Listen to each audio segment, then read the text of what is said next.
नमस्कार, प्रदेश के नंबर 1 और सबसे भरोसेमंद news channel India news Haryana में आप सभी का स्वागत है। मैं हूं राहुल राजपूत। पीएम नरेंद्र मोदी की महत्वाकांक्षी योजना बेटी बचाओ बेटी पढ़ाओ पर सवाल उठ रहे हैं। रेवाड़ी जिले के सुमाखेड़ा और कुतुबपुरी गांव की दर्जनों लड़कियों ने पढ़ाई इसलिए छोड़ दी, उनके साथ अश्लील हरकत होती है। स्कूल जाते वक्त कुछ शरारती तत्व उन पर पाबंदियां कसते हैं और ये डर यूं ही नहीं है। 18 अप्रैल को इनके गांव की ही एक बच्ची के साथ, जी हां, एक बच्ची के साथ इसी रास्ते पर कुछ युवकों ने गैंगरेप किया था। इस घटना के बाद इन दो गांव के लोगों ने अपने बच्चों को लाला गांव में ना पढ़ाने का फैसला किया। प्रशासन भी इन ग्रामीणों के फैसले को बदल न सका और इंडिया न्यूज हरियाणा पर खबर चलने के बाद इन दोनों गांव के प्राइमरी स्कूल को अपग्रेड करने पर मोहर लगा दी गई है। इन ग्रामीणों को भले ही राहत मिल गई हो, लेकिन यह घटना कई बड़े सवाल खड़े करती है। रेवाड़ी जैसी घटनाओं पर कब लगेगा अंकुश और क्या ऐसे ही साकार होगी बेटी बचाओ बेटी पढ़ाओ योजना? तो क्या भयमुक्त समाज का सरकारी दावा पूरा हो पाया?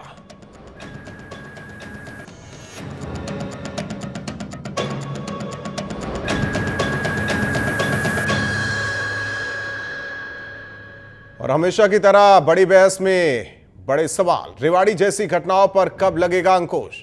क्योंकि ये रेवाड़ी की घटना नहीं, अगर पूरे प्रदेश में देखा जाए तो ऐसी स्थिति कई जगहों पर बनी हुई है। इसके अलावा क्या ऐसे ही साकार होगी बेटी बचाओ बेटी पढ़ाओ योजना, जो कि सोनीपत की धरती से पीएम मोदी ने बेटी बचाओ बेटी पढ़ाओ योजना की शुरुआत की? क्या भयमुक्त समाज का सरकारी दावा पूरा हो पाएगा? छोटी छोटी बच्चियों बच्चों को हम कब तक महफूज रख पाएंगे?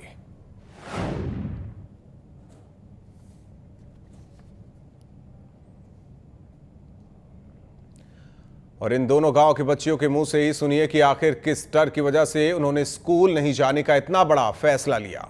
हमें स्कूल जाने में बहुत प्रॉब्लम होती है, क्योंकि रास्ते में हम जब सुबह जाते हैं और दोपहर को आते हैं तो वो हमें रास्ते में खड़े मिलते हैं और हमारे साथ छेड़छाड़ भी करते हैं। 2-3 साल पहले हमारी बहनों के साथ भी यही हुआ था, तब उस बात को दबा दिया गया था। लेकिन अब की बार हम चुप नहीं बैठेंगे, हम अपने स्कूल को 12वीं तक अपग्रेड करवा कर रहेंगे। हमारा यही लक्ष्य है और मैं प्रधानमंत्री और राज्य मंत्री से हाथ जोड़कर कहती हूँ कि हमारे स्कूल को अपग्रेड करवाया जाए। बहुत डर लगता है, क्योंकि अगर हमारे साथ कुछ हो गया तो हमारे माँ बाप किसको मुँह दिखाने के लायक। किलोमीटर दूर है, जबकि हम जाते आते रहते हैं तो हमारे साथ छेड़खानियाँ भी करते हैं। एक दिन तो हमें चाकू भी दिखा दिया था। हमें डर के मारी हम बहुत डरते हैं, इसलिए हम उस स्कूल में नहीं जाना चाहते हैं। और क्या था पूरा मामला, ग्राफिक्स के जरिए एक बार पूरे वाकये पर नजर डाल लेते हैं। 18 अप्रैल सुमा गांव की 9वीं की छात्रा से गैंगरेप की वारदात। स्कूल से घर लौटते वक्त छात्रा से गैंगरेप की वारदात को अंजाम दिया गया। लाला गांव के सरकारी स्कूल में पढ़ती थी छात्रा से लाला गांव के युवकों ने गैंगरेप की वारदात को अंजाम दिया। घटना के बाद सुमा और कुतुबपुरी के ग्रामीणों का विरोध। 48 छात्राओं ने लाला गांव के स्कूल से नाम कटवाया। अपने ही गांव के प्राइमरी स्कूल को अपग्रेड करवाने की मांग ग्रामीणों ने शुरू की। प्रशासन ने 2 किलोमीटर की पैदल रास्ते पर बस की व्यवस्था भी की। लाला गांव के रास्ते पर पीसीआर तैनात की गई। ग्रामीण अपनी मांगों पर अड़े रहे कि स्कूल को अपग्रेड किया जाए। सहकारिता मंत्री विक्रम ठेकेदार के साथ गांव वालों की बैठक हुई, बातचीत हुई। सुमा गांव के स्कूल को अपग्रेड करने पर मोहर लग गई।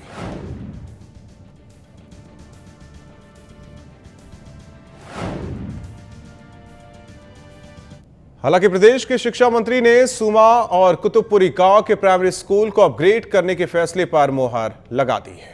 हमने दोनों ने मुख्यमंत्री जी से इस सारी घटना के ऊपर चर्चा किया और हमारे जिला शिक्षा अधिकारी धर्मवीर यादव वहाँ पर भेजे, गांव में गए।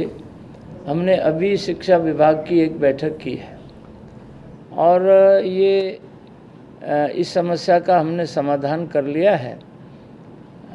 जो लड़के इसमें दोषी पाए गए, 2 की गिरफ्तारी हो गई है। आज एसपी मैडम संगीता से भी मेरी बात हुई है, विक्रम जी हमारी दोनों की बात हुई है। एक इसमें कल्प्रिट और गिरफ्तार अगले कुछ घंटों में हो जाएगा और तब तक सुम्मो कतोपुरी में एक प्राइवेट विद्यालय है, रामेश्वर यादव हमारे मित्र हैं, वो कल सारे बच्चियों का 9वीं 10वीं 8वीं की सब बच्चियों का दाखिला सुम्मो कतोपुरी के प्राइवेट विद्यालय में हो जाएगा और तब तक पंचायत के अनुरोध पर मंत्री जी के विशेष प्रयास से सुम्मो कतोपुरी के विद्यालय को हम अपग्रेड करके 8वीं तक का अपग्रेड कर रहे हैं इमरजेंसी में। और गाँव की पंचायतों के प्रयास से जैसे जैसे वहाँ संख्या बढ़ती जाएगी और 150 संख्या तक वो पहुँच जाएगी तो उसी क्लास को 8वीं से हम 9वीं में भी शिफ्ट। तो सवाल ये उठ रहा है कि रेवाड़ी जैसी घटनाओं पर कब तक लगेगा अंकुश और क्या ऐसे ही साकार होगी बेटी बचाओ बेटी पढ़ाओ अभियान। हमारे साथ बड़ी बहस में हमेशा की तरह एक बड़ा पैनल। सबसे पहले अपने मेहमानों का परिचय करा देते हैं। सुनीता दुग्गल जी, प्रवक्ता बीजेपी की, रंजीता मेहता जी, प्रवक्ता कांग्रेस की, प्रदीप देसवाल जी हमारे साथ इंसुनीता मौजूद हैं। इसके अलावा पूनम भटनागर जी, सामाजिक कार्यकर्ता, हमारे साथ जुड़ चुकी हैं। आप सभी मेहमानों का स्वागत है। सुनीता दुग्गल जी, सवाल यही कि रेवाड़ी जैसी घटनाओं पर कब लगेगा अंकुश? जी देखिए, मैंने भी जो है आज रेवाड़ी के जो डिप्टी कमिश्नर हैं उनसे बात की है और वहां के एसपी हैं उनसे भी मैंने बात की है।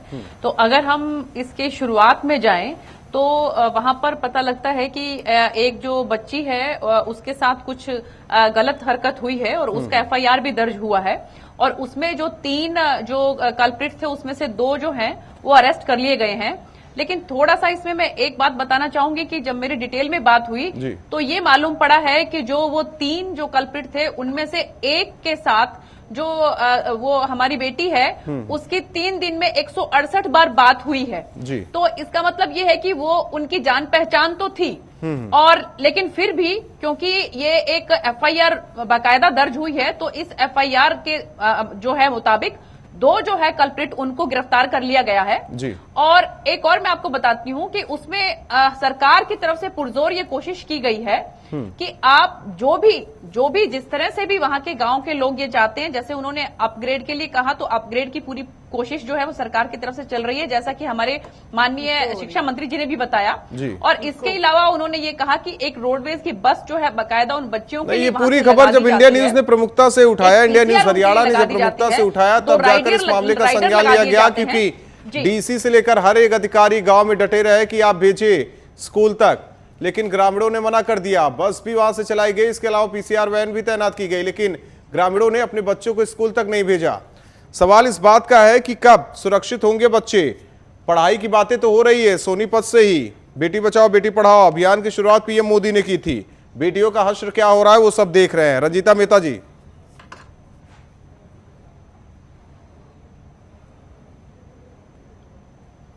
देखिए राहुल, सबसे पहले तो मैं इंडिया न्यूज का धन्यवाद करना चाहती हूँ जो कि इस तरीके के संजीदा मुद्दों को उठाते हैं। शायद तभी प्रशासन की आंखें खुलती हैं जी। बहुत दुर्भाग्यपूर्ण है कि 18 अप्रैल को ये घटना होती है, उसके बाद आज 5 मई को हम बैठकर इसके ऊपर बहस कर रहे हैं।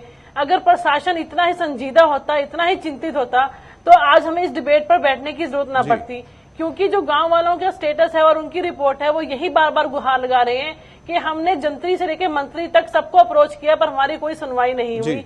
तो मैं ये जानना चाहती हूँ कि जब कोई चीज पुख्ता तौर पे चैनल के द्वारा उठाई जाती है, मीडिया वहां पहुंच जाता है, तभी प्रशासन क्यों जागता है।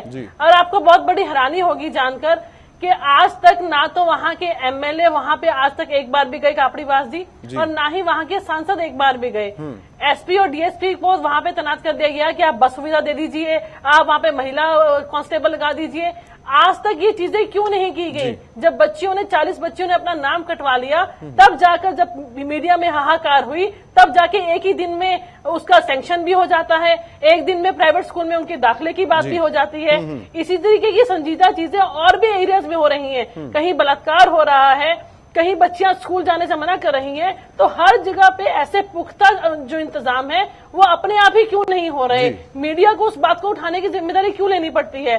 अब मैं आपको ये बात बताना चाहती हूँ कि जब ब्रांड एम्बेसडर माधुरी दीक्षित को बनाया गया था और परिणीति चोपड़ा को बनाया गया था, तो आज से 2 साल पहले उन्होंने टीवी चैनल पे ये बयान दिया था कि हम एक एक लड़की के पास जाएंगे, उनकी जो सामाजिक और उनकी मानसिक प्रॉब्लम्स हैं उनको सुनने के बाद हम न्यू तरह की स्कीम्स लॉन्च करेंगे ताकि उनकी इन चीजों का हल हो सके।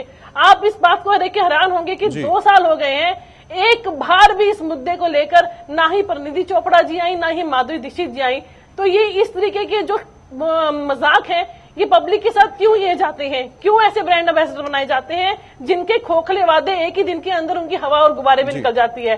और दूसरा, रामविलास शर्मा जी की स्टेटमेंट की आपको बात बताती हूँ। रामविलास शर्मा जी ने जब इनकी सरकार बनी थी तब इन्होंने ये कहा उस बेटी बचाओ बेटी पढ़ाओ के दौरान कि मात्र अभी 3 महीने हुए हैं हमारी सरकार को आए हुए, हमें थोड़ा समय दीजिए, हम इन चीजों में सुधार ला देंगे। आज पूरे 2 साल हो चुके हैं और सबसे जो सेक्स रेशो का जो ग्राफ गिरा है वो उनके स्वयं के जिले में महेंद्रगढ़ में गिरा है। तो आप बताइए कि सेक्स रेशो को ये ठीक करने के लिए ये अभियान चलाया गया था कि सेक्स रेशो को गिराने के लिए ये अभियान चलाया गया था? तो कहीं ना कहीं जो खोखली बातें, ये बयानबाजियां होती है, फोटोएं खिंचवाई जाती है, कम से कम जमीनी लेवल के ऊपर ना ही बेटियां अभी सुरक्षित है और ना ही बेटियां अपने आप को सेफ प्रदीप महसूस देसवाल करती हैं जी, कि वो प्रदीप देसवाल आराम से जी, स्कूल जा सके और अपनी कस्मे पढ़ाई पूरी वादे कर सके। प्यार वफा बातों का बातें क्या, ये बातें ही बातें हो रही है। जिस तरीके से ये पूरी घटना है, ये समाज को शर्मसार कर देने वाले, समाज के चेहरे पर थप्पड़। बच्चियां पढ़ने तो जाती हैं लेकिन किस तरीके से उन्हें परेशानियों का सामना करना पड़ता है। एक बच्ची के साथ गैंगरेप की वारदात, गांव वालों का फैसला कि बच्चियों को भेजा नहीं जाएगा, 48 छात्राएं भेजी नहीं जाती, प्रशासन तक नतमस्तक होता है, फिर भी अपने फैसले पर अडिग। वजह यही कि जो नीति है उसे लागू नहीं की जा रही। बिल्कुल राहुल जी, मैं आपकी बात से 100% सहमत हूं और बड़ा वाजिब आपने जो मुद्दा है जो उठाया, और उसी के परिणाम है कि लोकतंत्र का चौथा स्तंभ जो मीडिया कहा जाता है, परंतु कहीं ना कहीं सरकार की मंशा में खोट है। एक तरफ तो कई 100 करोड़ रुपए बेटी बचाओ बेटी पढ़ाओ योजना पर खर्च हो रहे हैं और दूसरी तरफ ऐसे उदाहरण सामने आ रहे हैं और काफ़ी समय बीत जाने के बाद भी कोई कार्रवाई नहीं हो रही। माननीय दुष्यंत चौटाला जी ने कम से कम 1 दर्जन बार संसद में ये मुद्दा उठाया है कि आप जितने भी स्कूल हैं उनको अपग्रेड कीजिए। अगर हम अपने देश में लड़कियों के स्कूलों को अपग्रेड नहीं करेंगे, हर गांव में स्कूल नहीं होंगे, तो हम कैसे इस सपने को साकार कर सकते हैं?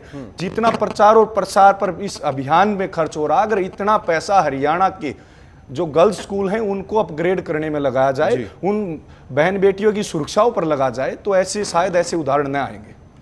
जाहिर तौर पर जितने पैसे खर्च किए जा रहे हैं प्रसार में, हालांकि सरकार की योजनाएं होती हैं, पूनम भटनागर की योजनाएं होती हैं, लेकिन सरकार उन योजनाओं को पूरा तो करे, सिर्फ फोटो खिंचवाकर और राजनीति करके, ये उनकी बात है, आप समझ सकते हैं। पूनम भटनागर जी, सामाजिक स्तर की बात की जा रही है, क्या ऐसी तस्वीरें आज भी हमारे बीच हैं?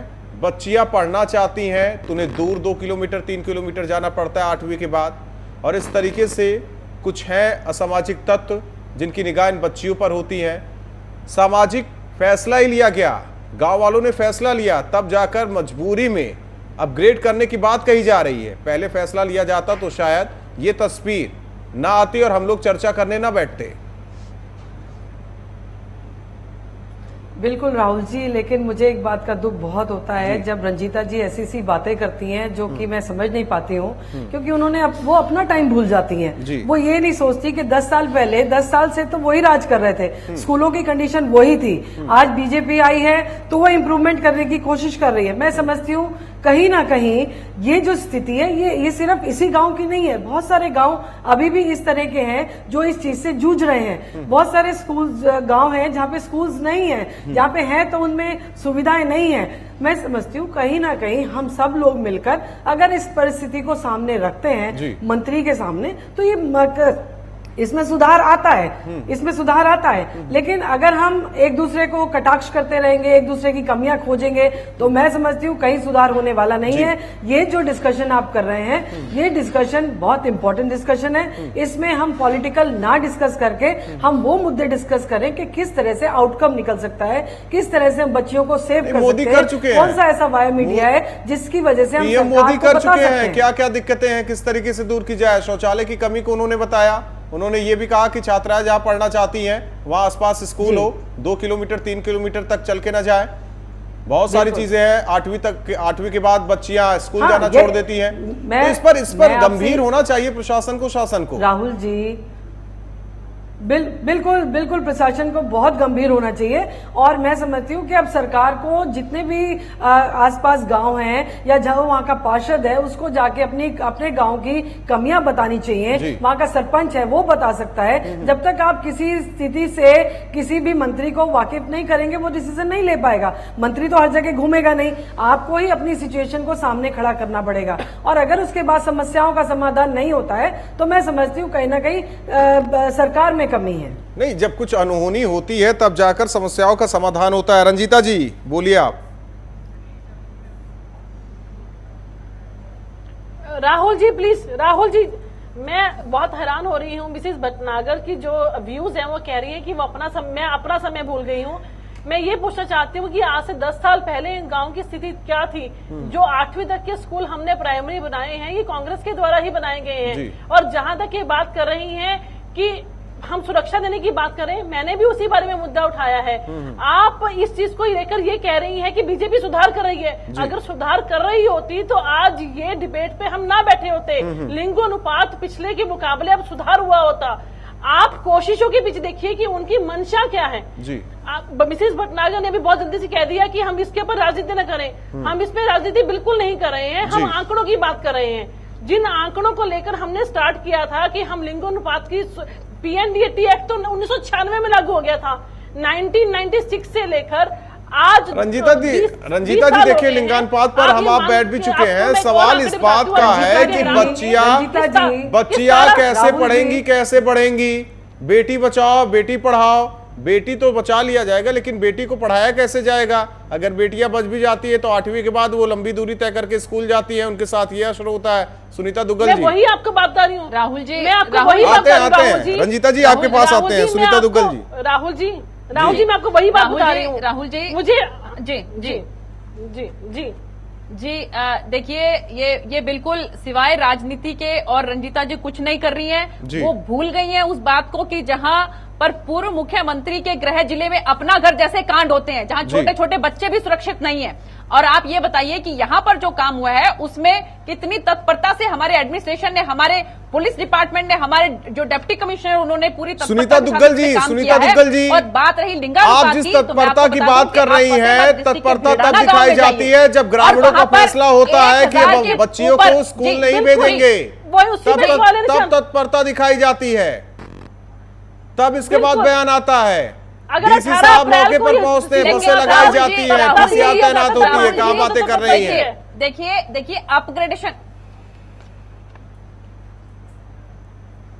देखिए अपग्रेडेशन की जो बात इंपॉर्टेंट जो बात है, जो गांव वालों की जो मेन जो उनकी जो इच्छा है वो है अपग्रेडेशन के लिए। उसके लिए उन्होंने कहा है तो डीओ के जो है वो लेकर मुद्दा वहां पर पहुंच गया और हमारे माननीय शिक्षा मंत्री जी ने भी कह दिया कि इसको अपग्रेड कर दिया जाएगा। मेन मुद्दा जो है वो स्कूलों को अपग्रेड करने का है और खासकर जहां पर हमां बेटियां पढ़ रही हैं तो उसमें पूरी गंभीरता है, सरकार की पूरी गंभीरता उनको अपग्रेड करने के लिए। देखिए पहले सिर्फ स्कूल अपग्रेडेशन का मुद्दा नहीं है। प्रदीप भाई आप मेरी बात नहीं सुनिए ध्यान से, आप मेरी बात सुनिए, आप मेरी बात सुनिए ध्यान से। कोई देखिए लड़के इकट्ठे मोटरसाइकिल पे बैठते हैं, हमारे साथ अश्लील हरकतें करते हैं। आप सिर्फ इसको अपग्रेडेशन का मुद्दा ना बताएं। कभी आप कह रही हैं कि लगातार फोन पर बात हो रही थी, कभी कॉल डिटेल की बात करती हैं। आप स्वयं शिक्षित महिला हैं, मैं आपकी इज्जत करता हूं, लेकिन आप बताइए, वो एक नाबालिग लड़की थी, एक आप नाबालिग पूरी बात लड़की सुनिए। थी। हमारा आप कानून क्या बिल्कुल कहता है? मैं शिक्षित महिला हूं। स्वयं आप कानून जी, का शोधार्थी हूं। आप जी। कुछ समय पहले कह रहे थे कि फोन पर बिल्कुल। बात हुई है। फोन पर बात होना, जान जी। पहचान होना और किसी बहन बेटी का जी। बलात्कार करना, इनमें बहुत ज्यादा अंतर होता है। लॉ एंड ऑर्डर मेंटेन करना सरकार की जिम्मेवारी है, सुरक्षा देना सरकार की जिम्मेवारी है। अभी कुछ समय पहले स्मृति ईरानी जी से हमने मुलाकात की थी कि शिक्षण संस्थाओं की और विद्यार्थियों की सुरक्षा की हमने बात की थी, तो स्मृति ईरानी जी ने स्पष्ट कहा था कि ये सरकार की जिम्मेवारी है, लॉ एंड ऑर्डर मेंटेन करना स्टेट गवर्नमेंट की जिम्मेवारी है। अब स्टेट गवर्नमेंट की फेलियर को आप मानिए, इस बात को आप स्वयं एक महिला हैं। मेंटेन करना बिल्कुल सरकार की जिम्मेवारी है, लेकिन सरकार ने अपनी जिम्मेवारी नहीं निभाई, आप मानिए इस बात को। कि हम बिल्कुल आप मैं आपसे उम्मीद करता हूं, आप स्वयं एक महिला हैं, एक बहन बेटी का बलात्कार हुआ है और आरोपी अब भी फरार हैं, आरोपी अब भी फरार हैं। आप सुनने का मादा रखिए, आप सुनने का मादा रखिए। मैं सुन रहा हूं, आप जवाब दीजिए मेरी बात का। सुनने भी रखिए। आरोपी फरार नहीं है, वो जो लड़का है और जो, हाँ जी मैं जवाब दे रही हूँ आपको कि जो वो लड़का है और वो जो बच्ची है, उनकी जान पहचान थी पहले से ही और उनकी लगातार फोन पर 168 बार सुनीता जी जान पहचान होना और इस तरह की घटना, सुनीता जी आप सभी मेहमान एक मिनट। सुनीता जी आपको एफआईआर में ये बातें मिली होंगी। रंजीता जी और इसके अलावा प्रदीप जी, पूनम जी, आप सभी जो छोटी छोटी बच्चियां हैं वो क्या कह रही हैं, एक बार हम फिर सुनवाते हैं। सुनिए क्या कह रही वो बच्चियां जो स्कूल जाने में डर रही हैं, अब स्कूल नहीं जाना चाहती, वो उनका फैसला है। एक बार फिर से सुनिए। स्कूल जाने में बहुत प्रॉब्लम होती है क्योंकि रास्ते में हम जब सुबह जाते हैं और दोपहर को आते हैं तो वो हमें रास्ते में खड़े मिलते हैं और हमारे साथ छेड़छाड़ भी करते हैं। 2-3 साल पहले हमारी बहनों के साथ भी यही हुआ था, तब उस बात को दबा दिया गया था। लेकिन अब की बार हम चुप नहीं बैठेंगे, हम अपने स्कूल को 12वीं तक अपग्रेड करवा कर रहेंगे। हमारा यही लक्ष्य है और मैं प्रधानमंत्री और राज्य मंत्री से हाथ जोड़ कर कहती हूँ कि हमारे स्कूल को अपग्रेड करवाया जाए। बहुत डर लगता है क्योंकि अगर हमारे साथ कुछ हो गया तो हमारे माँ बाप किसको मुँह दिखाने के लायक। किलोमीटर दूर है, जबकि हम जाते आते रहते हैं तो हमारे साथ छेड़खानियाँ भी करते हैं। एक दिन तो हमें चाकू भी दिखा दिया था, हमें डर के मारी हम बहुत डरते हैं, इसलिए हम उस स्कूल में नहीं जाना चाहते हैं। दुग्गल जी, अब ये दुहाई ना दीजिएगा आपकी कि उस लड़की का एक लड़के से बातचीत कई बार हुई। सवाल इस बात का, ये दोनों बच्चियां क्या ये भी बात कर रही? बात सुनिए, पहले बात सुनिए, आप पहले बात सुनिए, फिर इसके बाद जवाब दीजिएगा। ये छोटी छोटी बच्चियां कह रही कि इनके साथ छेड़छाड़ हुई, इससे पहले भी कई बच्चियों के साथ छेड़छाड़ हुई, फाबत्तियां कसी गई। ये बच्चियां वो हैं जो आज सुरक्षित हैं, किसी हैवान के हत्थे ये भी चढ़ जाती तो हम लोग आज भी बैठे रहते, बातचीत करते। सुरक्षा मुहैया नहीं कराई गई। जब ग्रामीण ये फैसला लेते हैं, बातें सुनिए तो सुनीता दुग्गल जी, जब ग्रामीण ये फैसला लेते हैं कि जब तक स्कूल अपग्रेड नहीं होगा बच्चियां नहीं जाएंगी पढ़ने के लिए, स्कूल अपग्रेड का सवाल है यहाँ। स्कूल अपग्रेड हो गया होता तो किसी बच्ची के साथ गैंगरेप की वारदात ना होती। जी जी जी राहुल जी, पूनम जी आते हैं, सुनीता जी से ये सवाल हो जाए बस। बात सुनिए जरा, जो बच्ची पहली बार जो बोल रही थी कि अब हम अब स्कूल को राहुल जी मैं ये बात कहना चाहती हूँ, अगर पूनम जी आते हैं आपके पास, सुनीता जी की बातें पूरी हो जाने बच्ची दीजिए। की उम्र क्या है, क्योंकि मैं देख नहीं पा रही हूँ यहाँ पर, जरा मुझे बताएंगे प्लीज जी जी कि वो कौन सी क्लास में है, वो बच्ची की उम्र क्या है, जरा मुझे प्लीज सिर्फ बताएंगे, क्योंकि 14 से 15 साल आपके स्टूडियो में 14 से 15 साल ये बच्चियों की उम्र है, नाबालिग है सारी। कराना चाहते हैं उस बच्चे की उम्र, हाँ जी, जो नाबालिग है बच्चियां। हाँ, तो उस बच्ची ने कहा कि 3-4 साल पहले भी इसी तरह की घटना हुई थी। तो आप जी जी जी उन्होंने कहा है कि 3-4 पहले, अब उस बच्ची की उम्र उस समय क्या रही होगी। तो आप ये देखिए कि यहाँ पर बच्चे जो हैं, मैं इस बात को बिल्कुल वो नहीं कर रही हूँ, मैं चाहती हूँ कि बच्चों की, जहाँ पर लड़कियां खास कर, वहां पर स्कूल को अपग्रेड करवाया जाए और सरकार पुरजोर कोशिश कर रही है और बहुत जगह पर हमने कोशिश दिख गई, कोशिश का नतीजा रहा कि गैंगरेप की वारदात हो गई। चीज को राजनीतिक रूप नहीं देना चाहिए, राजनीतिक रूप कोई नहीं दे रहा है। पूनम भट्टागर जी, सरकार, अरे रंजीता जी एक मिनट, पूनम भट्टागर जी से, पूनम भट्टागर जी बोल ले, इसके बाद रंजीता जी आपके पास आते हैं। वो जो जिस लड़के के खिलाफ, अगर आपने पहली बच्ची का बयान सुना हो, राहुल जी, अगर आपने पहली बच्ची का बयान सुना हो तो उसने ये बोला है आज से 3-4 साल पहले भी ये इस तरह की हमारी जो बहनों के साथ हुआ था, हम चाहते हैं वो हमारे साथ ना हो और उस मुद्दे को दबा दिया गया। 3-4 साल पहले आप समझते हैं किसकी सरकार थी? सरकार तो किसी की हो, सरकार किसी की, देखिए सरकार की बातें करने नहीं बैठे हुए हैं पूनम भटनागर जी, सरकार की बातें करने नहीं बैठे हैं। सवाल इस बात का है, सवाल इस बात का है कि आज भी बच्चियों को निशाना क्यों? बच्चियां पढ़ना चाहती हैं, आगे बढ़ना चाहती हैं। पीएम मोदी ने सपना देखा था, बेटी बचाओ बेटी पढ़ाओ। बात बनेगी ना। आप राहुल जी बिल्कुल देखिए, मैं जो पक्षधर हूँ, मैं तो खुद एजुकेशन फील्ड से हूँ और मैं चाहती हूँ बच्चों की एजुकेशन हो, लेकिन अगर इस तरह से एजुकेशन मिलती है तो बहुत मुश्किल की बात है। बच्चियां कहाँ जाएंगी? जी रंजीता जी,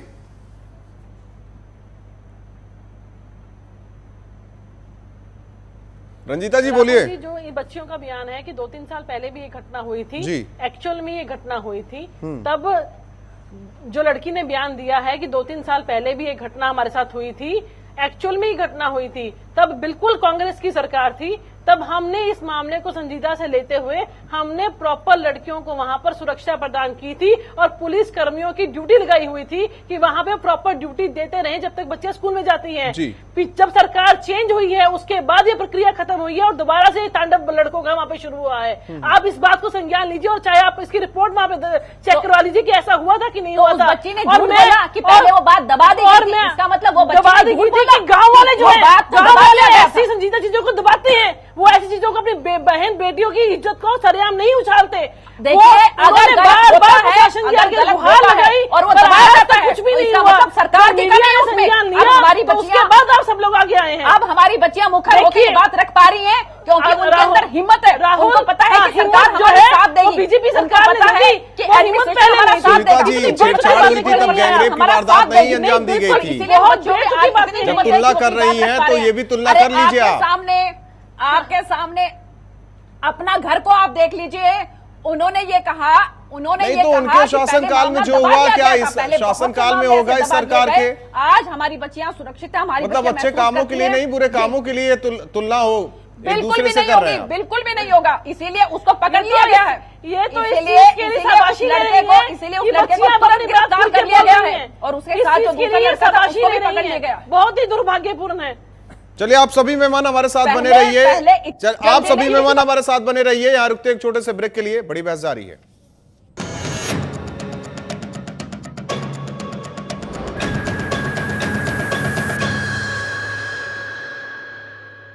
प्राइम टाइम जारी, लगातार मेहमान हमारे साथ जुड़े हुए। प्रदीप देसवाल जी, सवाल इस बात का है कि जिस तरीके से अब बच्चियां ये कह रही हैं कि उनके स्कूल को अपग्रेड किया जाए क्योंकि उनके साथ छेड़खानी होती है। 2-3 साल पहले की बात उठाई गई या उठ रही है। अक्सर ऐसा होता है हमारे समाज में कि बच्चियों की आवाज को दबा दिया जाता है, उनसे कहा जाता है कि ऐसी बातें ना करो, समाज में बदनामी होगी। हो सकता है वो दौर कुछ और था, 2-3 साल पहले सोच कुछ और थी। सोच वक्त के साथ बदलती भी है। अब बच्चियां अपनी आवाज उठा रही हैं। ये मान ले कहीं ना कहीं से शासन प्रशासन को एक कदम आगे बढ़ना चाहिए। लड़कों के लिए ना सही, लड़कियों के लिए विद्यालय खुलने चाहिए ताकि आगे की पढ़ाई कर सके। 8वीं के बाद 9वीं 10वीं 11वीं 12वीं आगे जाकर कॉलेज जाए, कुछ बने, सपना जो मोदी देख रहे हैं उसे पूरा किया जाए। बिल्कुल राहुल जी, मैं आपकी बात से सहमत हूं। अगर हम आंकड़े उठाकर देखें जी, तो टोटल 30% ही हमारी बहनें ऐसी हैं जो उच्च शिक्षा के लिए विश्वविद्यालयों तक पहुंच पाती हैं। 70% जो हमारी बहनें हैं वो विश्वविद्यालयों तक पहुंच, यूनिवर्सिटी तक पहुंच ही नहीं पाती।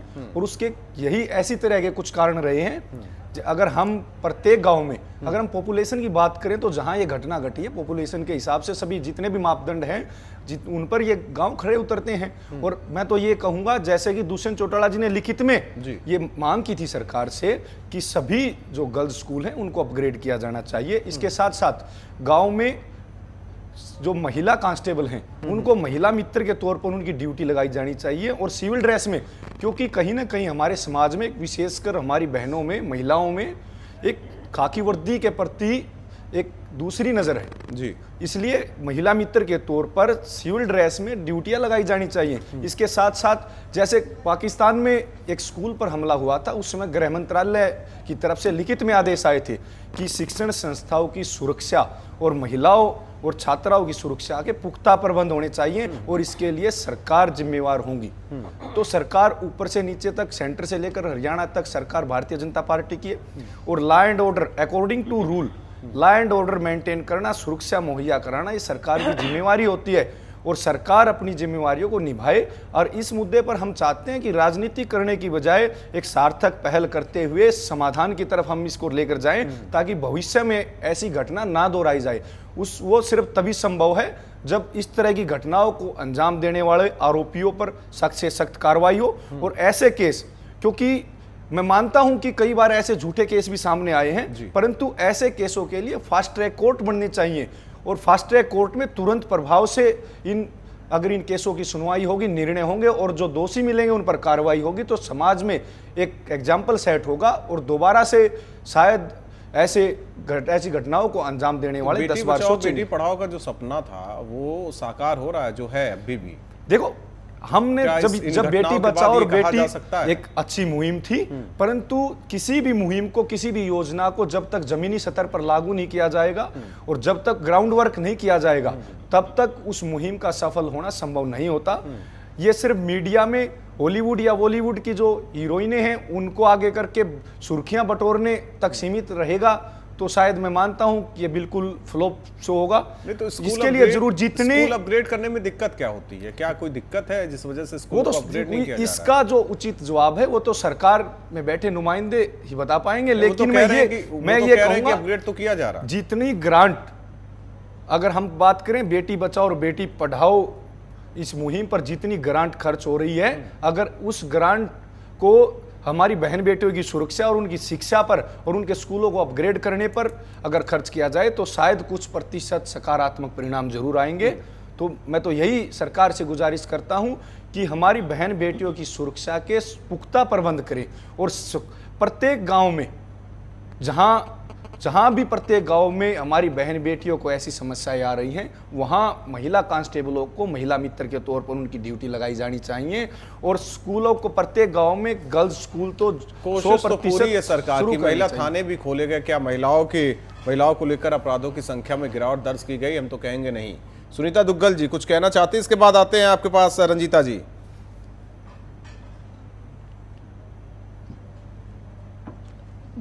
जी राहुल जी, देखिए सरकार की जो नई शिक्षा नीति है, अगर आप उसको सारा डिटेल में देखें तो बहुत सी बातों को, बच्चियों को खास में ध्यान रखकर वो नीति बनाई गई है, जिसके अंदर बाकायदा ये है कि जहां बच्चियां हैं वहां पर 50 साल की उम्र से ज्यादा जो है वो पुरुष जो है वो काम नहीं करेगा, वहां पर सारी की सारी टीचर्स जो है महिलाएं रहेंगी।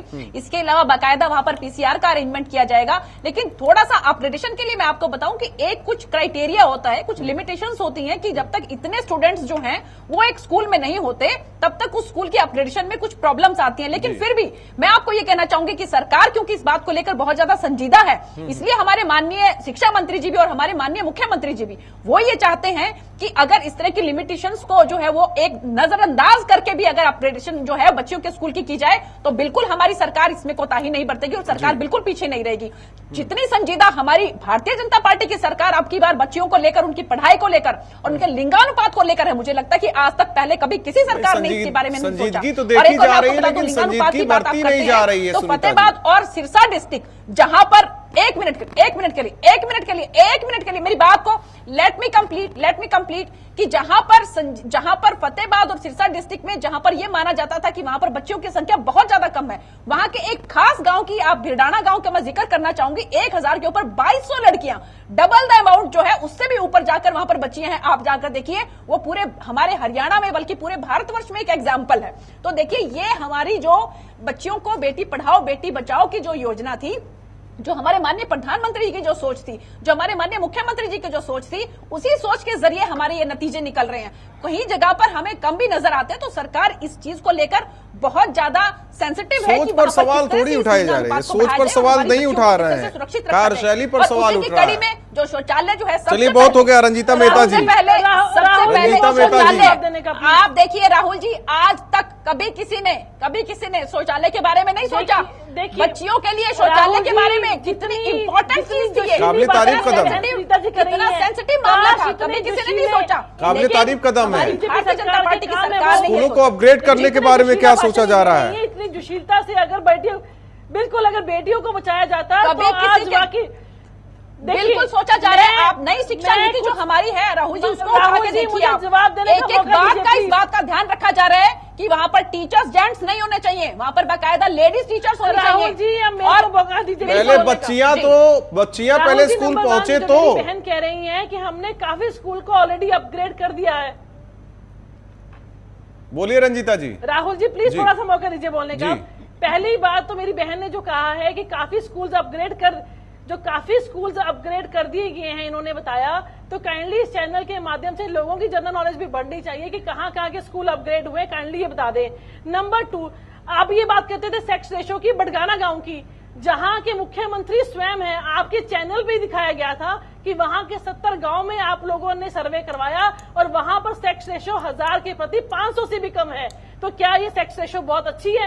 एक तरफ 2200 की बात करते हैं बडगाना गांव की, जहां पे मुख्यमंत्री स्वयं विधायक हैं, वहां की सेक्स रेशो की ऊपर सवालिया निशान क्यों है? आपके शिक्षा मंत्री एवरेज प्रदेश का लिंगानुपात बढ़ा या नहीं बढ़ा है? वो घटा है। मेरे पास बढ़ा। पूरे आंकड़े हैं। बिल्कुल बढ़ा। टोटल अगर आप बात करते हैं, अगर टोटलिटी में आंकड़ों की बात करते हैं, 871 का आंकड़ा था जो इन्होंने बढ़ाकर 875 कर दिया। ये गलत आंकड़ों का खेल, ये गलत आंकड़ों का खेल कांग्रेस को बहुत अच्छे से आता है, हमें मालूम है। ये आंकड़ों में ही सरकार, कांग्रेस की पिछली सरकार आंकड़ों में ही रही है, घोटालों के आंकड़ों में, आंकड़ों का सिवाय आंकड़ों के खेल के और कुछ नहीं आता। इन्होंने 1584 फिल्म शोज दिखाए हैं। इतना खर्चा करने के बाद औसतन 5 लड़कियों की जो रेशो है वो बड़ी है। अगर यही चीज आप लड़कियों की शादी के लिए, लड़कियों की तमाम उम्र की पढ़ाई के लिए सबने पैसा बढ़ाया, लोग शगुन योजना में, बच्चियों का विवाह शगुन योजना में, लड़कियों को सुरक्षा प्रदान कीजिए, ना कि सबने आप पैसा बढ़ाया। आप चिंता ना करें, आप इन ब्रांड एम्बेसडर्स के ऊपर पैसे खर्च करें, बल्कि आप हरियाणा में पैदा होने वाली लड़कियां जो आज से पैदा हो उनका भविष्य को सुरक्षित कर दें, तो लड़कियां अपने आप पैदा भी होंगी और लड़कियां अपने आप पढ़ेंगी भी। उसके लिए ना तो आपको एड पे पैसा खर्च करने की जरूरत है, ना ही आपको ब्रांड एम्बेसडर्स बनाने की जरूरत है। पूनम भटनागर जी, भारतीय जनता पार्टी की सरकार पूनम भटनागर जी सामाजिक कार्यकर्ता आप हैं, सवाल छोटी छोटी बच्चियों को लेकर है जो स्कूल जाती हैं, वो बच्चियां जो हाई स्कूल, इंटर यानी कि 10 प्लस 2 इसके अलावा हायर एजुकेशन लेना चाहती है आगे बढ़कर, भयमुक्त समाज का जो सपना है, जो बातें हैं, जो सरकारी दावे हैं, इस घटना के बाद क्या कुछ आपको लगता है सामाजिक स्तर किस तरीके से गिर रहा है? क्या कुछ जरूरत होनी चाहिए? क्या कुछ जो दावे हैं क्या वो पुख्ता साबित हो रहे हैं? आपको लगता है क्या? नहीं, देखिए अभी जो सुरक्षा प्रदान होनी चाहिए कहीं ना कहीं वहां हम लोग अभी नहीं कर पा रहे हैं, क्योंकि आज भी जहां रेप हो रहे हैं तो वो क्यों हो रहे हैं, कारण है उसके पीछे कि आज भी सुरक्षा बच्चियों को नहीं मिल पा रही है। और ये जीता जागता उदाहरण आपके सामने इस गांव का है, जहां बच्चियां वापस चली गई और उन्होंने स्कूल में आना बंद कर दिया। तो कहीं ना कहीं बच्चियों में खौफ है, क्योंकि बच्चे आज भी उस तरह के खुले घूम रहे हैं और उन्हें पता है कुछ होगा नहीं, होगा तो हमारे माँ बाप हैं जो हमें बचा लेंगे। ये जो कानून का खौफ होना चाहिए एक्चुअल में, वो अभी तक हमारे समाज में, हमारे दरिंदरों के बीच में नहीं आ पाया है। ये आना बहुत जरूरी है। जब तक आप कानून को सख्त नहीं करेंगे और कानून को सख्त के साथ साथ इम्प्लीमेंट नहीं करेंगे, आज जो एजेंसी इम्प्लीमेंटिंग एजेंसीज हैं जो कानून को लागू करती है, कहीं ना कहीं उनका लचीलापन भी है। तो मैं समझती हूँ लड़कियां अभी सेफ नहीं है। कई बच्चियां बहुत दूर से ट्रेवल करके अच्छी शिक्षा प्राप्त करने आती हैं, जस्ट कि वो समाज में अपना स्थान बना सके। बहुत दूर दूर से लड़कियां आती हैं, लेकिन उनके अंदर भी अभी खौफ है, क्योंकि बीच में वो कई तरह की परिस्थितियों से गुजरती हैं, चाहे वो बसों के रूट के अंदर हो, चाहे वो पैदल चलते वक्त हो। आज खौफ है, उस खौफ को हम सबको मिलकर दूर करना होगा, चाहे वो सामाजिक संस्थाएं हैं, चाहे सरकार है, चाहे सरकार के बैठे हुए नुमाइंदे हैं। बहुत काम करने की जरूरत है और इसमें पॉलिटिकल पार्टीज भी हैं, चाहे वो विपक्ष की हैं, चाहे प्रेजेंट में हैं। ये नहीं है कि आज अगर जो राज कर रहा है ये उसी की ड्यूटी बनती है, ऐसा नहीं है। ये हम सबका योगदान इसमें होना चाहिए, क्योंकि हमारी सबकी बच्चियां पढ़ती हैं। 68 साल बाद भी योगदान की बातें कही जा रही जो पुख्ता हो जानी चाहिए। आजादी के बाद 68 साल बाद भी हम लोग आज यही बातें कर रहे हैं। प्रदीप देसवाल जी, शिक्षा नीति की बात की जा रही है, कानून तो बहुत बनते हैं, शर्म की बात है कि आप अभियान भी चलाए जाते हैं, योजनाएं चलाई जाती हैं। राहुल जी, मुझे याद है कि हम भी देखो कानून क्या होता है सब जानते हैं। कानून और योजनाएं तो बहुत ज्यादा बनाई जा चुकी हैं, राहुल जी, शायद भविष्य में हम लोग भी भविष्य में भी बनाए जाएंगे, परंतु उन योजनाओं को लागू करना उन योजनाओं को और उन कानूनों को लागू करना ही चैलेंज है। और अगर सख्ताई से पालन किया जाए कानून का और उन योजनाओं को जमीनी स्तर पर कार्य कर उनको लागू किया जाए, तभी सार्थक परिणाम आ सकते हैं। तो नहीं करेंगे, सिर्फ दिखावा नहीं, हमारी सबकी जिम्मेवारी है, परंतु क्योंकि सत्ता में सरकार के पास पूरी मशीनरी होती है, बजट होता है, सरकार की कलम में ताकत होती है, तो सरकार की सबसे ज्यादा जिम्मेवारी होती है। हम और आप तो सिर्फ सहयोग कर सकते हैं सरकार का, परंतु इसको लागू करना, कानून बनाना, योजनाएं बनाना, योजनाओं को जमीनी स्तर पर अमल में लाना, ये सरकार की जिम्मेवारी है। और सरकार अगर अच्छे तरीके से, ठीक नियत से और अनुभव के साथ काम करे तो कुछ ना कुछ परिणाम तो जरूर सार्थक आएंगे। तो हम भी ढूंढ रहे हैं। परंतु जब नियत और नीति में खोट होता है तो ऐसे ही दुष्परिणाम सामने आते हैं। सुनीता दुग्गल जी, फाइनल कमेंट।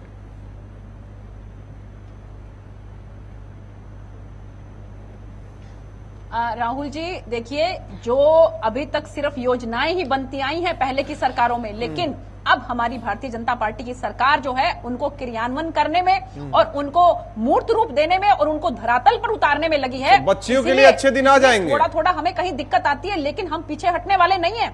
हम पूरे कटिबद्ध हैं इस बात को लेकर कि हमारी बच्चियां, बिल्कुल बच्चियों के लिए बहुत अच्छे दिन आने वाले। मैं आपको बताती हूँ धीरे धीरे, आप ये देखिए, हमारे हरियाणा का नंबर 1 होगा बच्चियों के मामले में। जितनी पढ़ी लिखी और जितनी कॉन्फिडेंट हमारी बच्चियां आपको मिलेंगे, इतनी मैं बता सकती हूँ कि पूरे इंडिया में आपको कहीं नहीं मिलेंगी। स्कूलों में जाना बंद कर रही है लड़कियां। प्रधानमंत्री जी इस बात को लेकर बहुत छोटी छोटी लड़कियां कह रही है हमारी सुरक्षा के पुख्ता प्रबंध नहीं है, और सरकार की देखिए लड़कियां बिल्कुल बंद नहीं करती हैं। लड़कियों के लिए बाकायदा सरकार ने वहां पर बस का इंतजाम किया, लड़कियों के लिए टीचर को वहां भेज दिया। आप पूरी तैयारी के साथ नहीं आए सुनीता जी। सुनीता दुग्गल जी, आप पूरी तैयारी के साथ नहीं आए, आधी अधूरी जानकारी के साथ बैठी हैं। जब ग्रामीणों ने फैसला लिया तब बस की तैयारी की गई, तब बस लगाई गई, तब पीसीआर वैन तैनात की गई। रंजीता जी देखिए, फाइनल कमेंट, शो को वाइंड अप करना है, फाइनल कमेंट सब एक एक करके दे दीजिए। रंजीता जी, टीचर भी राहुल जी, टीचर भी भेजा गया कि अगर वो वहीं पढ़ना चाहे तो वहां पढ़ सकती हैं। रंजीता जी फाइनल कमेंट। देखिए, अभी मैंने आपके सामने एक सवाल पूछा था कि इन्होंने कहा था कि स्कूल अपग्रेड हुए हैं। मैंने अभी इनसे एक सवाल किया गया था कि कौन से स्कूल अपग्रेड हुए, काइंडली उसकी लिस्ट दें।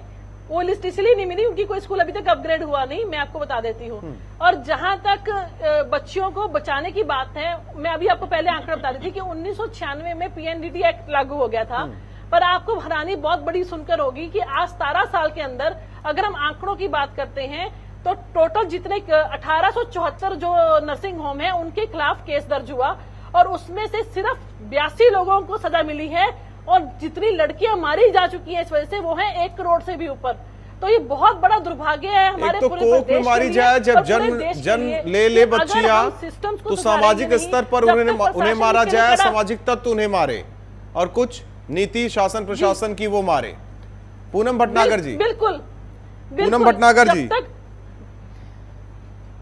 जब तक हम बेटियों को, मैं आखिरी में यही कहना चाहूंगी कि बहुत कुछ करना बाकी है, सहयोग की बहुत ज्यादा जरूरत है, और सरकार को कहीं ना कहीं गंभीरता दिखाने की जरूरत है। आज भी हमारी बच्चियां समाज में निकलते हुए थोड़ा डरती हैं, वो उस चीज की कमी दूर करना बहुत जरूरी है, और उसमें सबका सहयोग जरूरी है। केवल हम सरकार को ही दोषी नहीं मान सकते। मैं समझती हूँ हम सब लोग उसमें सहयोग करें तो ज्यादा अच्छा होगा। प्रदीप जी, बिल्कुल बहन जी ने ठीक बताया, हमारी सभी की जिम्मेवारी है और हम सहयोग की उम्मीद भी करते हैं और सहयोग हम भी करेंगे।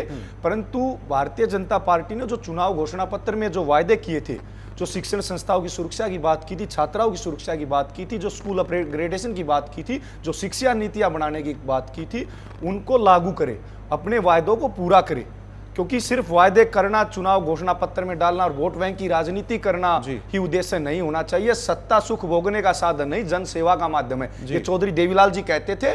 और इन्हीं नीतियों पर काम करते हुए सरकार को चाहिए कि हरियाणा के प्रत्येक गांव में महिलाओं की सुरक्षा और लड़कियों के लिए विशेषकर लड़कियों के जो स्कूल्स हैं उनको अपग्रेड किया जाए। जहां स्कूल नहीं वहां स्कूल खोले जाने चाहिए। और सरकार को यह उद्देश्य एक युद्ध स्तर पर तैयारियों के साथ करना चाहिए इसको पूरा। और अगर तैयारियों के साथ प्रॉपर बजट अगर आप लगाएंगे और जो जो रिक्त पद हैं जो शिक्षकों के उनको भरेंगे और स्कूलों को अपग्रेड करेंगे, तो शायद ऐसे भविष्य में ऐसी जो असुविधाएं हो रही हैं, ऐसे एग्जाम्पल जो दिख रहे हैं, वो शायद भविष्य में ना आए।